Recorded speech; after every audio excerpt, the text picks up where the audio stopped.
What's up, guys? So I got a weird one for you. Got called out to this call yesterday for door air conditioning in the attic, second floor. House has 2 units. This is a Heil unit. So I get out here, and on the control board, the 5 amp fuse is blown. So I put my popper in, and it pops right away.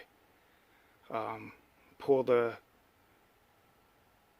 Y and C off the control board, and it's fine. So I change the contactor outside. That's all fine and well. Get back in here, and I fire it up, and then the control board is acting funny. The heat would come on, then the air, then the heat, then the air. I would lose the Y outside, things like that. So I diagnosed the board being bad. Come back this morning, put the new control board in, put it on.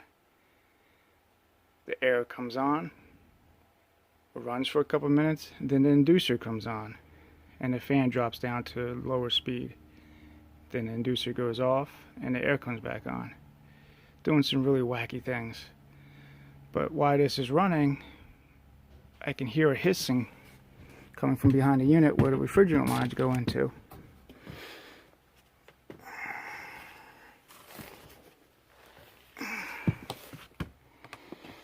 Come to find out, there's a nice hole right there.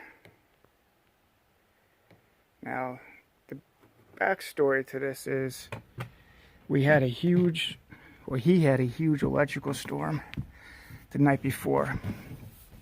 The morning I came out yesterday, so 2 days ago. And it fried a lot of things in the house, like his TVs. All his TVs are shot. His control boxes for his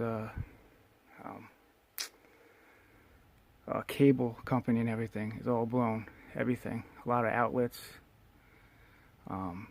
So my guess is there was a lightning strike that obviously hit the house, and boom, hit this unit. That piece of metal was touching a piece of the coil, arced, made a hole, and blew this board and the contactor outside all at once. Because the air was working the days and that night before the lightning strike, he says.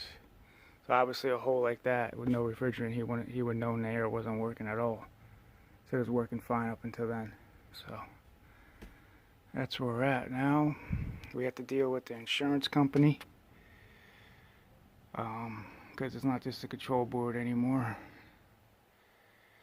It's an R22 3-ton or 2.5, 75,000 BTU furnace for 1998 that I'm going to suggest replacement.